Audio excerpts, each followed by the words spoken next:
अस्सलाम वालेकुम सामीन, हाज़िर खिदमत है फ़रहत इश्तियाक़ के नावल दिल से निकले हैं जो लफ्ज़ की अगली किस्त।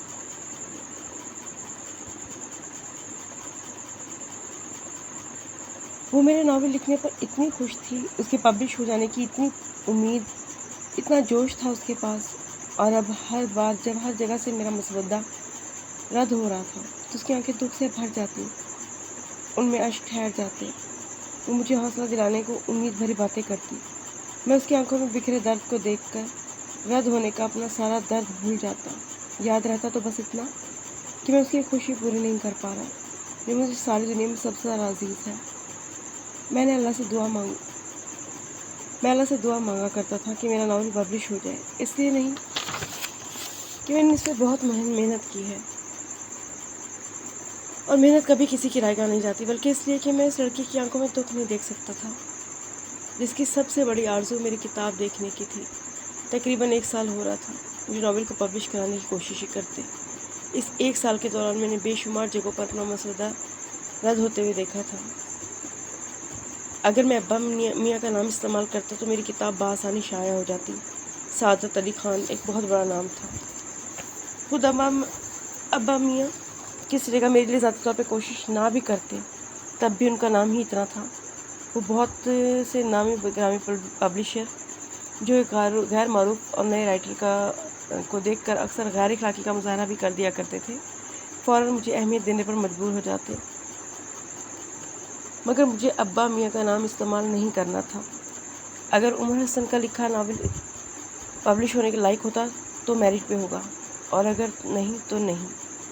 अब्बा मियाँ ये बिल्कुल नहीं जानते थे कि मैंने कोई नावल लिख डाला है। मैं से छुप कर बड़े आराम से उनका नाम इस्तेमाल कर सकता था लेकिन मैंने ये हरकत कभी भी नहीं की।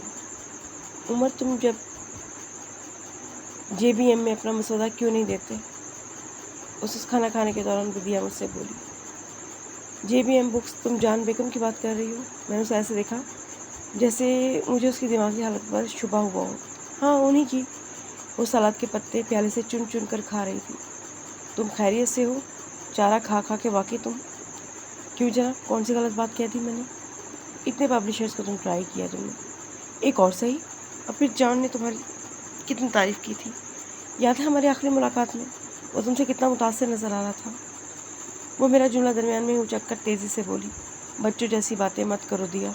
यहाँ अपने मुल्क के पब्लिशर मेरा नाम शाया करने को तैयार नहीं। वो लंदन में बैठकर तैयार हो जाएगा। खुदा के लिए दिल में ख्वाब देखना छोड़ दो।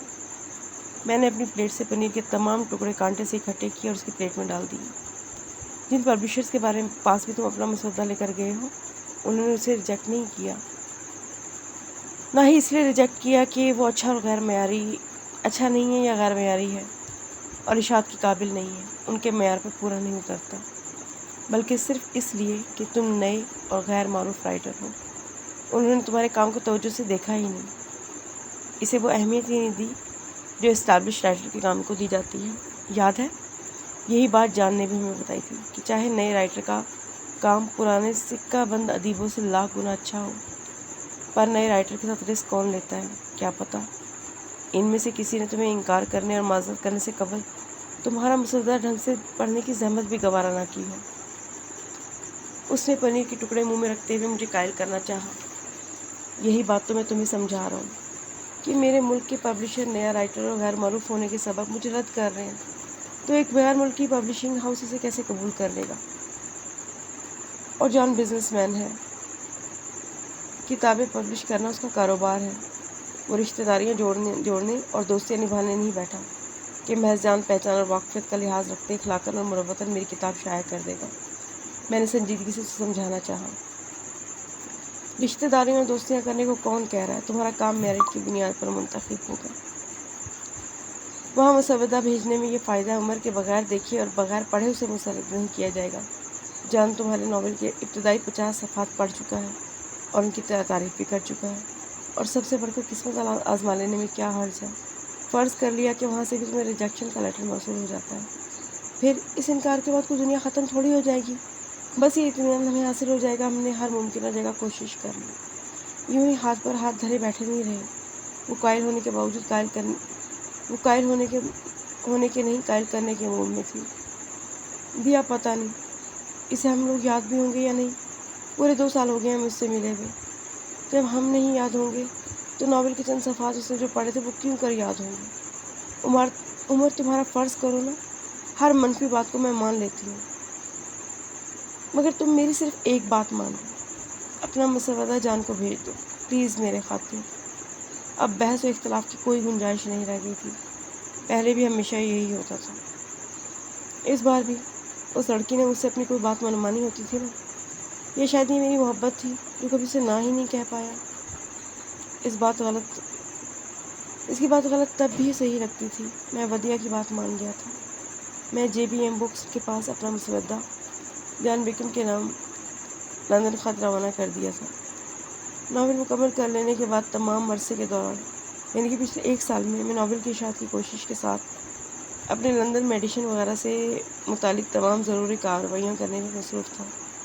इतने सारे सालों की दिन रात मेहनत सख्त मुलाज़मतें करके मैं इस काबिल हो चुका था कि बाहर जाने के सिलसिले में अपने तमाम अखराजात खुद उठा सकूं। इस 1 साल के दौरान जब मैं लंदन जाने की अमली भाग दौड़ और कोशिश की मसरूफ़ियत के साथ साथ अपने मुसवदे पर तवातर रिजेक्शन वसूल कर रहा था, तब वदिया अपना ऑनर्स का आखिरी साल मुकम्मल कर रही थी। अब्बा मियाँ मुझे तालीम के हुसूल के लिए कोशियाँ देखकर बेइंतहा खुश थे। जैसे बहुत मोहब्बत से अपनी ज़िंदगी में शामिल करके वो बरसों से अपने घर का एक फ़र्द बनाए हुए थे। वो आला तरीन तालीम हासिल कर रहा था, माशरे का एक बावकार इंसान बनकर इन्हें सुरखरू कर देगा। मैं इनकी ख्वाहिश से आगाह था। मैं इनका सर फ़ख्र से बुलंद कर देना चाहता था। मैं अब्बा मियाँ की आंखों में अपने लिए मोहब्बत के साथ फ़िक्र भी देखना चाहता था। उमर, मुझे तुम पर फ़ख्र है।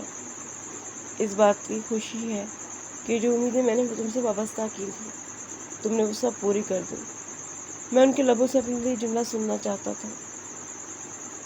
मैं अपने दाखिले के हवाले से इनसे मशवरे लिए, मुझे कहाँ दाखिला लेना चाहिए, क्या पढ़ना चाहिए, और इतने बरसों तक कैम्ब्रिज में पढ़ाते रहे हैं, दर्स तदरीस के शोबे से वाबस्ता रहे हैं।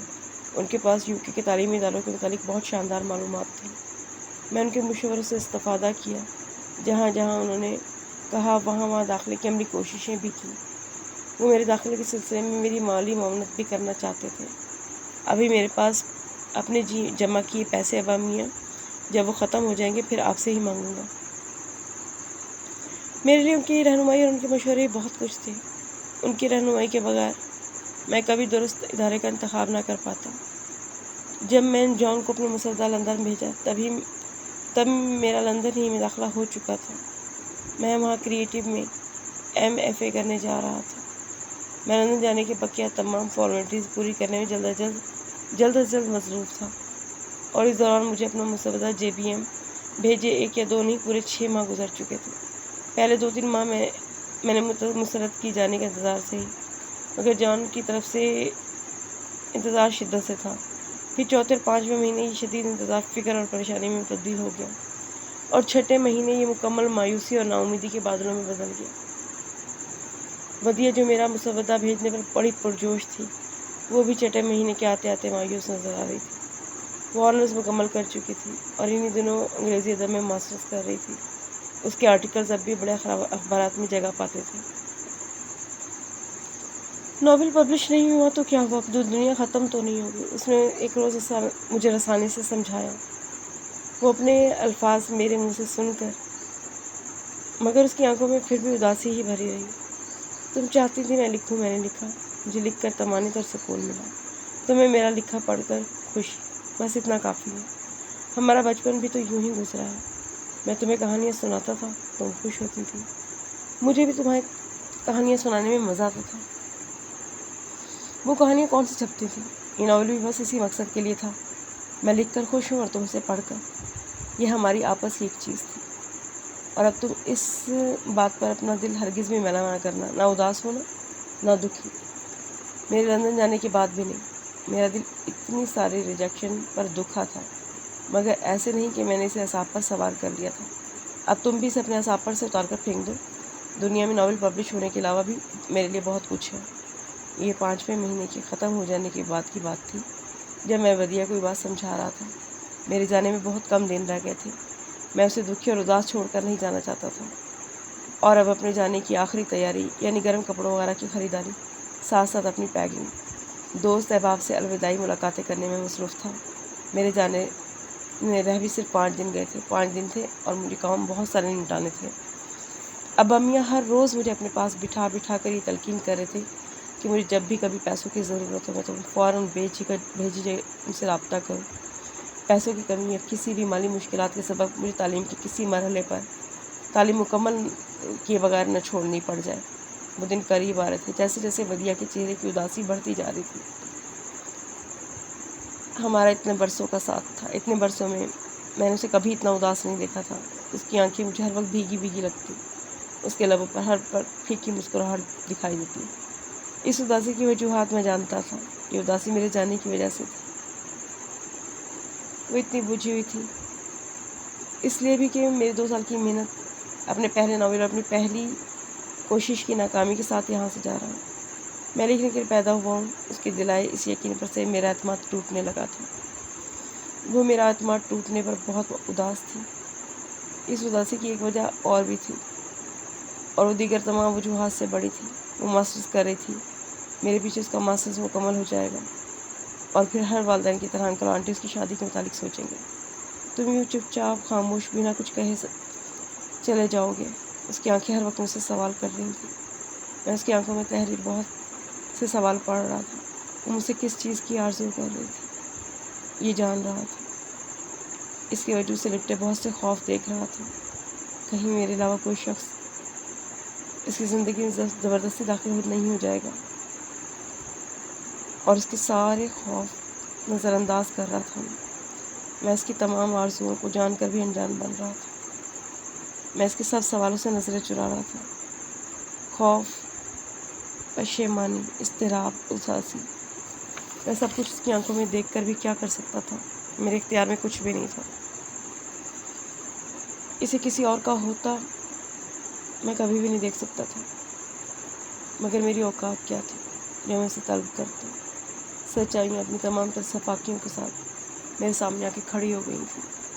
کبھی نہ کبھی یہ سنگین لمحات ہماری زندگی میں ضرور آئیں گے۔ میں جانتے بوجھتے بھی ان اندیکھے لمحات سے نظریں چرایا کرتا تھا، مگر نظریں چرانے سے کیا ہوتا ہے؟ جن لمحات کو کبھی نہ کبھی آنا ہوتا ہے، وہ سخت ترین لمحات ہمارے سامنے آ کے کھڑے ہو جاتے ہیں۔ میں اس روز رات کے کھانے سے پہلے گھر میں داخل ہوا تو گھر میں کچھ مہمان آئے بیٹھے تھے، بالکل ٹھیک وقت پہ آگے عمر۔ ہم لوگ بس ڈنر کے لیے اٹھ ہی رہے تھے۔ اب امی مجھے دیکھتے مسکراتے ہوئے بولے، پھر وہ میرا مہمانوں سے تعارف کروانے لگے۔ وہ انکل کے دوست کی فیملی تھی، دونوں میاں بیوی ڈاکٹرز، اور ساتھ آیا ان کا بیٹا اور بیٹی بھی ڈاکٹر۔ مہمانوں کے آنے پر یہ کوئی غیر معمولی بات نہیں تھی، مگر یہ مہمان مجھے کچھ مختلف نوعیت کے لگ رہے تھے۔ کھانے کو جس طرح انکل کے دوست کی بیگم بڑی محبت اور اصرار سے ودیعہ کو اپنے برابر کرسی پہ بٹھایا، میں اس پر ایک دم ہی چوکنا ہوا۔ وہ آنٹی، انکل اور ابا امی سے باتیں کرنے سے زیادہ ودیعہ اس کے ساتھ باتیں کرنے میں مصروف تھا۔ ان کا بیٹا جو ڈاکٹر تھا امریکہ سے گریجویشن کر کے آیا تھا، عنقریب پوسٹ گریجویشن کے لیے دوبارہ امریکہ چلا جانے والا تھا۔ کھانا کھانے کے دوران تھوڑی تھوڑی دیر بعد ودیعہ کو ضرور گہری نظروں سے دیکھ رہا تھا۔ اس کی نگاہیں مجھے اتنی بری لگ رہی تھی کہ دل چاہ رہا تھا اس ڈاکٹر کی آنکھیں ہی پھوڑ دوں۔ ایسا زور کا پنچ اس کے منہ پہ ماروں کہ اس کی حسین ترین شکل بگڑ جائے۔ وہ اس قابل ہی نہ رہے کہ دوبارہ ودیعہ کو نظر اٹھا کر دیکھ سکے۔ اس کی مسکراہٹ، اس کا اطمینان، اس کا ودیعہ کو گھورنا، میں خون کی گھونٹ پیتا یہ سب کچھ دیکھ رہا تھا۔ انکل آنٹی جس طرح اس کی تواضع کر رہے تھے، اسے صاف ظاہر تھا کہ یہ فیملی، خاص طور پہ وہ امریکہ پلٹ ڈاکٹر، انہیں کس قدر پسند آ چکا ہے۔ کھانا مجھے اچانک ہی بدمزہ لگنا شروع ہو گیا۔ بھوک بالکل غائب ہو چکی تھی۔ میری مجبوری تھی کہ مہمانوں کے سامنے کھانا چھوڑ کر اٹھ نہیں سکتا تھا۔ مجھے مروتاً وہیں بیٹھا رہنا تھا، مہمانوں سے خوش اخلاقی کا مظاہرہ بھی کرنا تھا، اور اس امریکہ پلٹ ڈاکٹر سے باتیں بھی کرنی تھی کہ وہاں اس کی ایج گروپ کا ایک ہی لڑکا تھا،